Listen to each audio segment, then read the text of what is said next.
ઓમ શ્રી ગણેશાય નમઃ. જય શ્રી કૃષ્ણ મિત્રો. જગન્નાથજીની રથયાત્રા. આજે આપણે સાંભળીશું રથયાત્રાનો મહિમા. અષાઢી બીજના દિવસે આટલો બધો મહિમા કેમ છે? તો મિત્રો, અષાઢી બીજના દિવસે જગન્નાથજીની રથયાત્રા નીકળે છે અને આપણે એ જાણીશું કે રથયાત્રાનું શું મહત્વ છે, શા માટે નીકળે છે. ભક્તોના કલ્યાણ માટે, ભક્તજનો ઉપર કૃપા રહે એ માટે ભગવાન આ યાત્રા દ્વારા ભગવાન સૌના કષ્ટ હરે છે. તો આ વિશે આપણે જાણીશું. બોલો ભગવાન જગન્નાથની જય, બોલો વીર બલભદ્રની જય, બોલો બહેન સુભદ્રાજીની જય. મિત્રો, છેલ્લા 500 વર્ષથી ભગવાન જગન્નાથજીની રથયાત્રા કાઢવાની પરંપરા છે. જગન્નાથપુરીમાં વિશ્વ પ્રસિદ્ધ રથયાત્રાની ઉજવણી અષાઢ સુદ બીજના દિવસે ઉજવવામાં આવે છે. ભગવાન જગન્નાથજીની રથયાત્રાની શરૂઆત ભગવાન જગન્નાથના રથ સામે સોનાની સાવરણી લગાવીને શરૂ થાય છે. મંત્રો ઉચ્ચારણથી સ્ત્રોત દ્વારા આ રથયાત્રાનો આરંભ થાય છે. ઘણા પરંપરાના સાધનો છે જેના અવાજો કાઢીને રથને જાડા દોરડાથી વિશાળ રથને ખેંચવામાં આવે છે ભક્તો દ્વારા. સૌ પ્રથમ બલરામજી ભદ્રના તાલ રથને શરૂ કરવામાં આવે છે અને પછી બહેન સુભદ્રાજીનો રથ શરૂ થાય છે અને અંતે ભગવાન જગન્નાથજીનો રથ ખૂબ શ્રદ્ધા ભક્તિથી ભક્તો આ પ્રભુના રથને ખેંચે છે. માનવામાં આવે છે કે જે લોકો રથને દોરડાથી ખેંચે છે અથવા રથના દર્શન પણ કરે છે તો તેને મોક્ષની પ્રાપ્તિ પણ થાય છે. આપણા ઋષિ મુનિઓએ આપણા શરીરને પણ, આપણા દેહને પણ એક રથ કીધો છે અને આ રથને ભગવાન શ્રી કૃષ્ણ દ્વારા સંચાલિત કરવામાં આવે છે. ભગવાન શ્રી કૃષ્ણની ભક્તિ દ્વારા આ દેહરૂપી રથનો ઉદ્ધાર કરવામાં આવે છે એવું આપણે સમજીએ છીએ. હવે ભગવાનની ભક્તિ દ્વારા મોક્ષ પ્રાપ્ત થાય છે એ પણ સત્ય વિધાન છે. ભગવાન જગન્નાથજીની રથયાત્રા ગુંડીચા માતાજીના મંદિરે પહોંચીને પૂરી થાય છે. આ મંદિર છે જ્યાં વિશ્વકર્માજીએ 3 મૂર્તિઓ બનાવી હતી, સુભદ્રાજી, બલરામજી અને ભગવાન જગન્નાથજીની. ગુંડીચા મંદિરમાં જઈને માસીના ઘરમાં જઈ સ્વાદિષ્ટ પકવાન ભોજન ભગવાન આરોગે છે. ગુંડીચા દેવી એ ભગવાનના માસી છે. જ્યારે ભગવાન જગન્નાથજી બીમાર પડે છે ત્યારે ભગવાનને ઔષધિઓ, કાળા વગેરેનો ભોગ લગાવવામાં આવે છે જેનાથી ભગવાન જલ્દી સાજા થઈ જાય છે.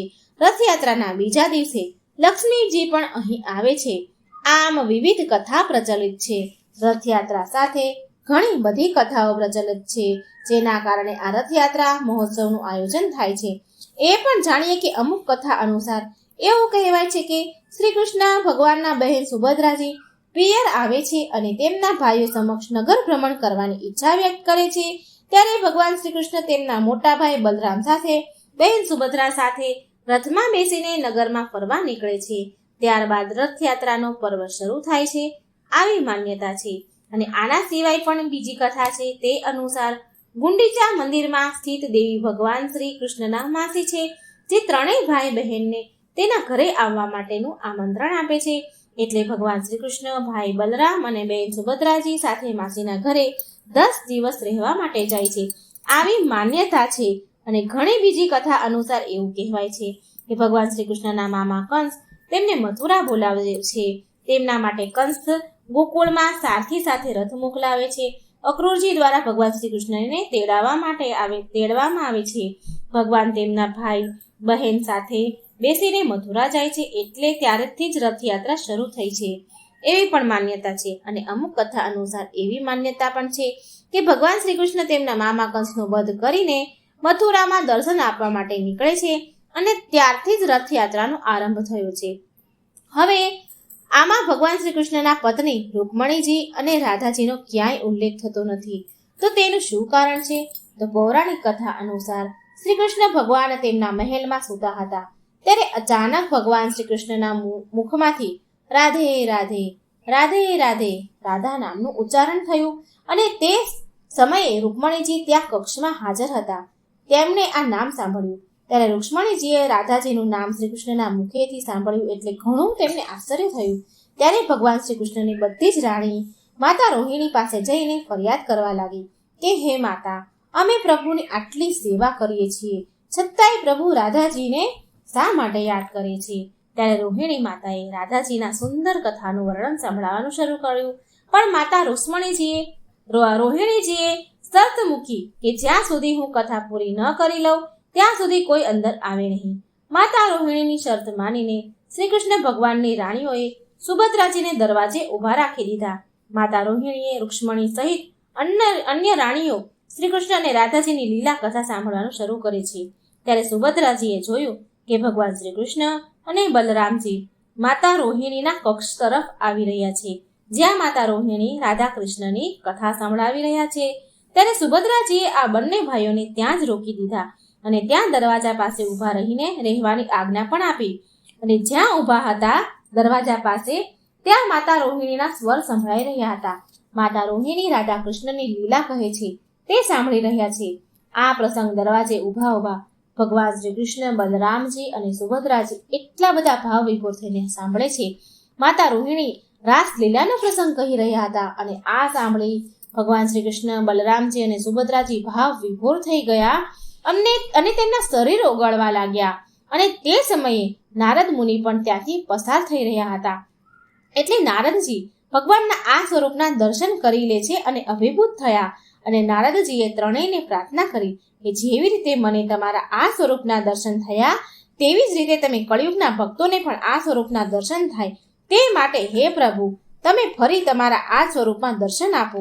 ત્યારે ભગવાને નારદજીની વાત માની અને આ જ કારણે ભગવાન જગન્નાથજીને શ્રી કૃષ્ણ અને રાધાજીનું સ્વરૂપ માનવામાં આવે છે. ભાઈ બલરામ અને સુભદ્રાજીની લાકડાની જે અધૂરી મૂર્તિ છે તેની સાથે રથયાત્રાની પરંપરા શરૂ થઈ છે. આ ઉપરાંત એક બીજી કથા પણ છે કે શા માટે ભગવાન જગન્નાથજીની મૂર્તિઓ અધૂરી છે. તો એક પૌરાણિક કથા અનુસાર માધવ દેશના રાજા ઇન્દ્રદ્યુમ્ન હતા. ભગવાન જગન્નાથજીના પરમ ભક્ત હતા માધવદેવ. એક દિવસ જ્યારે નીલાચલ પર્વત ઉપર ગયા તો દેવ પ્રતિમાના દર્શન ન થયા. ત્યારે આકાશવાણી થઈ કે જલ્દી ભગવાન જગન્નાથજીનું રૂપ ધરતી ઉપર પ્રગટ થશે. આકાશવાણી સાંભળીને રાજા તો બહુ ખુશ થયા. એક દિવસ રાજા ઇન્દ્રદ્યુમ્ન સૂતા હતા ત્યારે શ્રી હરિ વિષ્ણુ ભગવાન સપનામાં આવીને ઇન્દ્રદ્યુમ્નના સપનામાં જાય છે અને પુરીના સમુદ્રમાં એક મોટું લાકડું તરતું હશે, તે લાકડામાંથી મારી મૂર્તિ બનાવજે. આટલું કહીને ભગવાન અંતર્ધ્યાન થઈ ગયા અને રાજાની આંખ ખુલી ગઈ. પછી રાજા ઇન્દ્રદ્યુમ્ન પુરીના સમુદ્ર પાસે આવ્યા. એટલે જેવી રીતે ભગવાને કહ્યું હતું સપનામાં તેવી રીતે સમુદ્રમાં લાકડું, બહુ મોટું એક લાકડું તરતું આવ્યું. એટલે રાજાએ તે લાકડું બહાર કઢાવ્યું અને એ લાકડામાંથી મૂર્તિનું નિર્માણ કરવા માટે તેના રાજ્યમાં લઈ ગયા. ભગવાનની આજ્ઞા માનીને દેવતાઓ પણ શિલ્પી વિશ્વકર્માને દેવતા પાસે મોકલ્યા. એક વૃદ્ધ માણસનું સ્વરૂપ લઈને વિશ્વકર્મા રાજા પાસે આવ્યા. ત્યારે રાજાએ તેમને મૂર્તિ બનાવવા માટે આગ્રહ કર્યો. એટલે વિશ્વકર્માએ મૂર્તિ બનાવવાની તો હા કહી, પરંતુ એક શરત મૂકી. અને તેમની શરત એ હતી કે જ્યાં સુધી મૂર્તિનું નિર્માણ ન થઈ જાય ત્યાં સુધી તે એક બંધ રૂમમાં જ મૂર્તિ બનાવશે અને એકલા જ રહેશે. તે ઓરડામાં કોઈ પણ પ્રવેશ કરશે નહીં તો એ કામ અધૂરું મૂકીને ચાલ્યા જશે. આવી શરત મૂકી. રાજાએ આ શરત સ્વીકાર કરી અને રાજાએ તેમને એક રૂમ આપી દીધો. તે જગ્યાનું નામ હતું ગુંડીચા અને રાજાની પત્નીનું નામ પણ ગુંડીચા હતું. વિશ્વકર્માજીએ 22 દિવસની શરત મૂકી હતી. 22 દિવસમાં મૂર્તિ પૂરી કરશે અને 22 દિવસ સુધી કોઈ ઓરડો ખોલશે નહીં. મૂર્તિ પૂરી થઈ જશે 22 દિવસમાં, એટલે એ જાતે જ ઓરડો ખોલશે.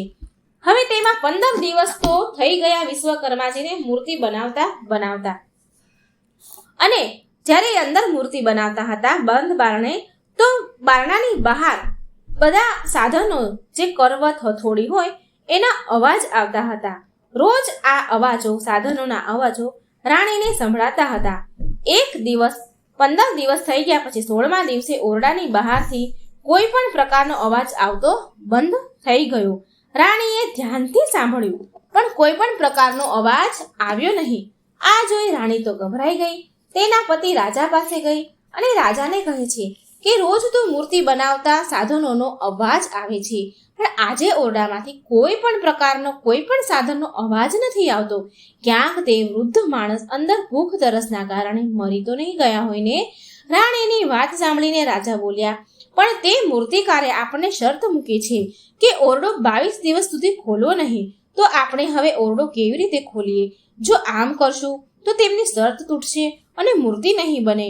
પણ રાણી રાજાની વાત માનતા નથી અને કહે છે કે મહારાજ, જો ઓરડો તો ખોલવો જ પડશે, કારણ કે જો તે મૂર્તિકાર અંદર મૃત્યુ પામ્યો હશે તો આપણા ઉપર પાપ ચડશે અને ઓરડો ખોલ્યા વગર આપણને આ જાણ કેવી રીતે થશે? માટે તપાસ તો કરવી જ પડશે. અંદરથી અવાજ કેમ નથી આવી રહ્યો? આ વિચાર કરીને રાજા વિશ્વકર્મા એટલે કે મૂર્તિકારને જોવા માટે જાય છે અને ઓરડો ખોલી નાખે છે. અને શરત પૂરી થયા વગર ઓરડો ખોલ્યો એટલે વિશ્વકર્માજી ત્યાંથી અંતર્ધ્યાન થઈ ગયા અને ભગવાન જગન્નાથ, વીર બલરામ, વીર બલભદ્ર અને સુભદ્રાજી મૂર્તિ એમની અધૂરી રહી ગઈ. રાજાને આ જોઈ ઘણું દુઃખ થયું, પછતાવો થયો શરત તોડ્યાનો. પરંતુ હવે તું શું થાય? ત્યારે જ એક સમયે આકાશવાણી થઈ કે ભગવાન આ જ રૂપમાં સ્થાપિત થશે. ત્યાર પછી રાજાએ પુરીમાં મોટું ભવ્ય વિશાળ મંદિર બનાવ્યું. ત્યાં આ ભગવાનની અધૂરી મૂર્તિઓની સ્થાપના કરી દીધી. કથા અનુસાર રાજા ઇન્દ્રદ્યુમ્નને દર્શન આપીને દર વર્ષે એકવાર જન્મભૂમિ એટલે કે ગુંડીચા અવશ્ય જશે એવી આજ્ઞા હતી. સ્કંદ પુરાણ અનુસાર રાજા ઇન્દ્રદ્યુમ્ને અષાઢ શુક્લ પક્ષની તૃતીયાના દિવસે પ્રભુને તેમની જન્મભૂમિ જવાની વ્યવસ્થા કરે છે અને ત્યારથી જ પરંપરા શરૂ થઈ રથયાત્રાની.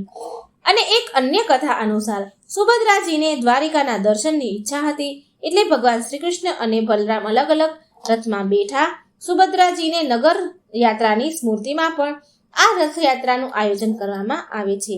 આમ આ રથયાત્રાનો ઘણો મહિમા છે. એટલે કે શરીરરૂપી રથમાં પ્રભુને બિરાજમાન કરવામાં આવે તો મુક્તિના દ્વાર જરૂર ખુલી જાય છે તેવા ભક્તો માટે.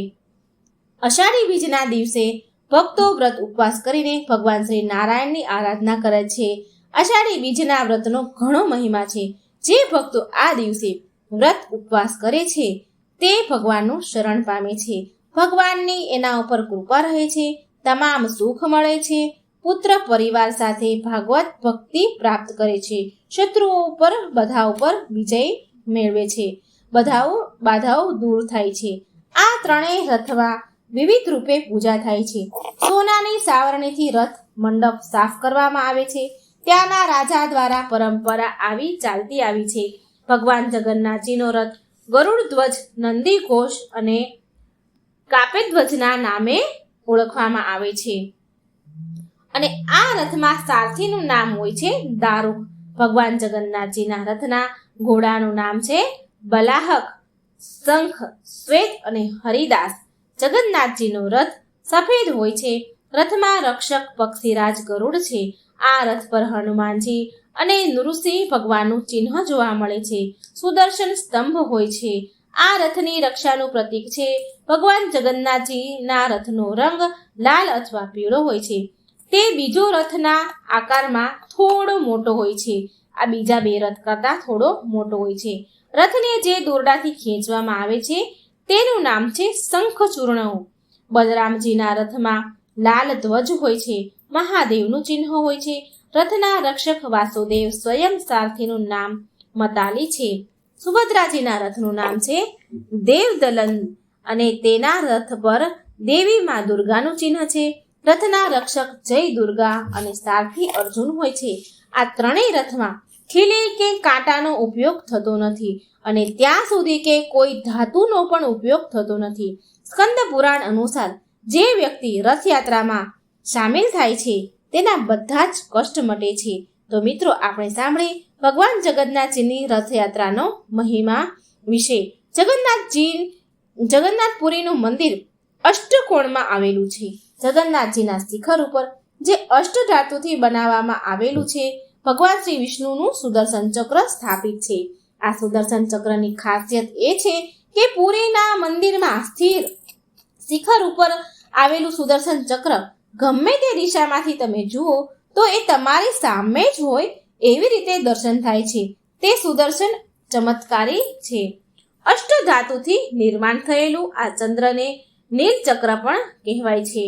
આ ચક્રના દર્શન શુભ માનવામાં આવે છે. અને જગન્નાથપુરીના મંદિરમાં એક બીજું પણ ચમત્કારિક રહસ્ય છે. જગન્નાથ મંદિર પુરીને જે ધજા લહેરાય છે તે પવનની વિરુદ્ધ દિશામાં જ લહેરાય છે. આ ખૂબ જ આશ્ચર્યની વાત છે. અને આ મંદિરની અદ્ભુત વાત છે કે મંદિરની ધજા બદલવા માટે એક પૂજારી 45 શિખર ચડીને પાછું ઉલટું ચડી અને તે ધજાને નિત્ય બદલે છે. 45 શિખર ચડવાના અને એ પણ ઊંધા ચડવાના, ઉલટું ચડવાનું અને ધજા બદલાય છે. અને આ મંદિરનું બીજું રહસ્ય છે કે જગન્નાથપુરીનું મંદિર જે શિખરે છે તેનો પડછાયો ક્યાંય નથી પડતો. આમ તો અન્ય મંદિરના શિખરોમાં પક્ષી પંખીઓ બેસતા હોય છે, પણ અહીં આ મંદિરના શિખર ઉપર કોઈ પક્ષી બેસતા પણ નથી અને તેના ઉપરથી ઉડીને જતા પણ નથી. જગન્નાથપુરીમાં જે રસોઈ થાય છે તે દુનિયાની સૌથી મોટી રસોઈ છે. એક સાથે 500 થી 600 રસોઈયા, 300 થી 400 કર્મચારી સહિત રસોઈ તૈયાર થાય છે. 300 થી 400 સહકર્મચારી સહિત રસોઈ તૈયાર થાય છે અને ભગવાનનો આ મહાપ્રસાદ બને છે. જગન્નાથપુરીમાં પ્રસાદ પકાવવા માટે 7 વાસણ એક ઉપર એક એમ 7 હાંડી મૂકવામાં આવે છે.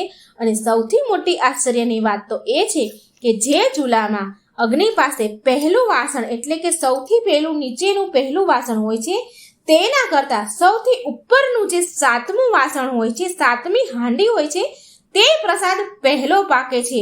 પછી એના નીચેનો, છઠ્ઠો, પછી 5મો, એવી રીતે ઉપરથી નીચે પ્રસાદ પાકે છે. સૌથી નીચેનો જે ચૂલા પાસેનું પહેલું જે પાત્ર હોય છે એ છેલ્લે પાકે છે. આ સૌથી મોટો ચમત્કાર છે. જગન્નાથપુરીમાં માટીના જ વાસણમાં રસોઈ બનાવવામાં આવે છે.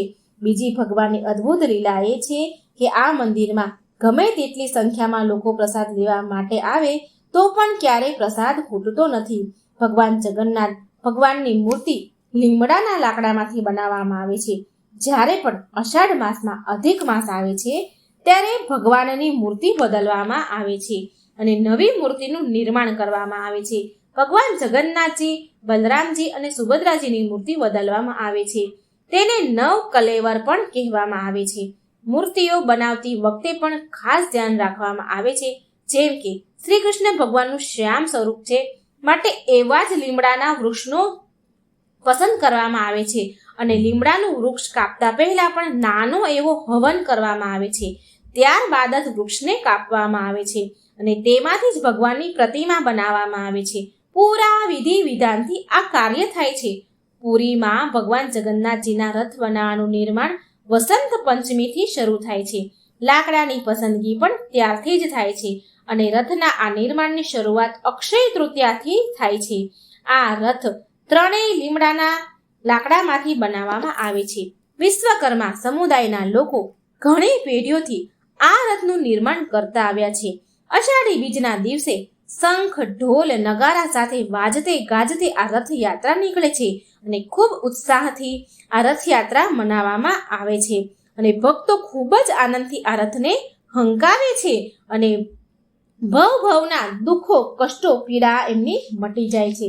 જગન્નાથપુરીમાં અષાઢી બીજના દિવસે ઘરમાં ચૂલા પણ સળગાવવામાં આવતા નથી. રથયાત્રા દરમિયાન કોઈ પણ જાતિ ભેદ અહીં જોવા મળતો નથી. આ અષાઢી બીજના દિવસે ભગવાન તેના ભક્તો પર કૃપા વરસાવે છે. આ દિવસનો અલૌકિક મહિમા છે. ભગવાન જગન્નાથ, બળભદ્ર અને સુભદ્રાજીના આશીર્વાદ, કૃપા સદાય મિત્રો તમારા ઉપર રહે એવી મારી પ્રાર્થના છે. બોલો ભગવાન જગન્નાથની જય. જો મિત્રો આ ભગવાનની પવિત્ર રથયાત્રાની વાર્તા તમને સારી લાગી હોય તો વિડીયો લાઈક કરજો, સગા વહાલા સંબંધીઓમાં મિત્રોમાં શેર કરજો અને આ ચેનલને સબસ્ક્રાઈબ કરવાનું ભૂલશો નહીં. જય શ્રી કૃષ્ણ. રાધે રાધે. Thank you.